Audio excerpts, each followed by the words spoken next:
just to review, we'll go over some body systems, but to understand that there is also a summarized form of each body system that is found in the reference folder in La Lima.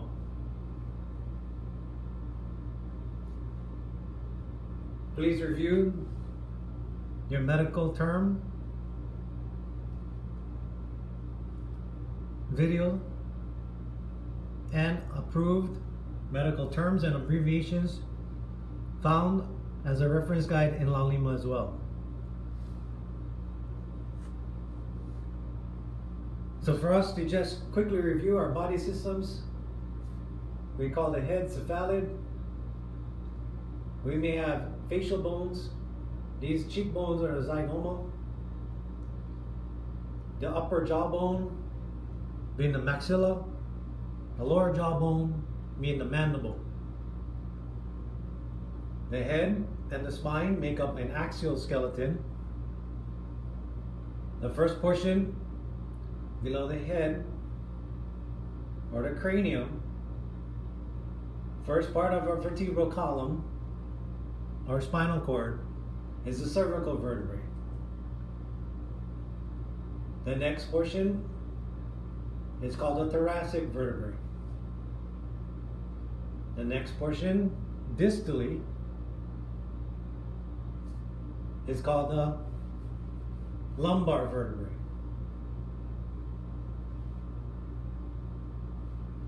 Then we have the sacrum and the coccyx. So again, this makes up our axial skeleton.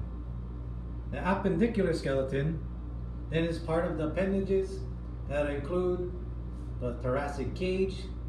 As it comes off the upper part of our shoulders, we have the clavicle.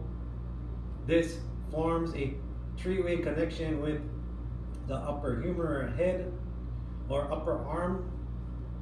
As it goes back to the scapular blades,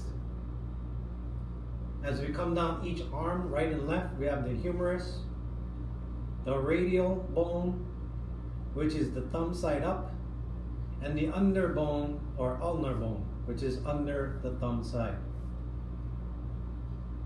This runs into our carpal bones, and then out into the metacarpal and phalanges. As we go back to the thoracic cage and we work down towards the clavicles, towards midline, we have the sternum. The most distal process of the sternum is called the xiphoid process. Lateral to our sternum are the rib bones or intercostals and costals. So intercostal muscles are in between.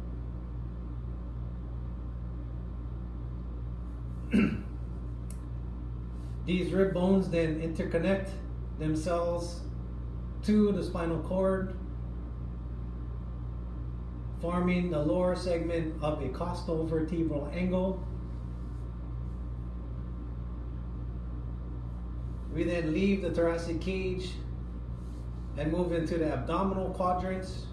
We have 4 abdominal quadrants: right upper, right lower quadrant, left upper quadrant, left lower quadrant.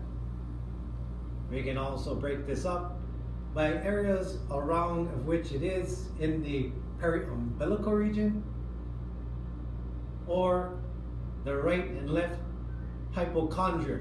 This is just below the rib cage. We come now to the the pelvic girdle and the pubic symphysis, which is in the front, that joins both wings of the pelvic bone. The pelvic bone on the anterior surface is joined again by the pubic symphysis. The posterior articulation is to the sacrum. As we run down the appendage from the pelvic girdle, we have the largest bone in the body, which is called the femur. it runs down distally, superficially. On top of that is the patella or the kneecap. Two bones that make up the lower leg extremity or the lower extremity is called the tibia, which is the bone running along the shin or towards the front, tibia towards the front. And the bone furthest behind is called the fibula. The two bony prominences that form the ankle are called the malleolus. The outer aspect is called the lateral, as it is outside. Lateral malleolus, both right and left. And we have the medial malleolus, which is found on the inner aspect. This make up our tarsal and metatarsal bones, and out to the phalanges. Keep in mind that we also need to know our pulses, the carotids in the neck, near the Adam's apple, brachial on the inner aspect or midline of the inner aspect of the upper arm, somewhere in the mid-humerus. You may also find a pulse as you extend the arm forward. You may find it in the antecubital fossa, where you may also pick up your pulse as it runs down the distally towards the thumb side and wrist or carpal bones. You'll find a radial pulse. As we go down through the thoracic cage and the abdominal sections, within the groin area, we'll find the femoral pulse. Behind the knee is called the popliteal. On the top of the foot, between the first, second, and third phalanges, we may find the dorsalis pedis. Just behind the inner aspect of the medial malleolus, that is the inner aspect of that ankle on the inside, so behind it, we have the posterior tibialis. Please become familiar with these terms and pulses.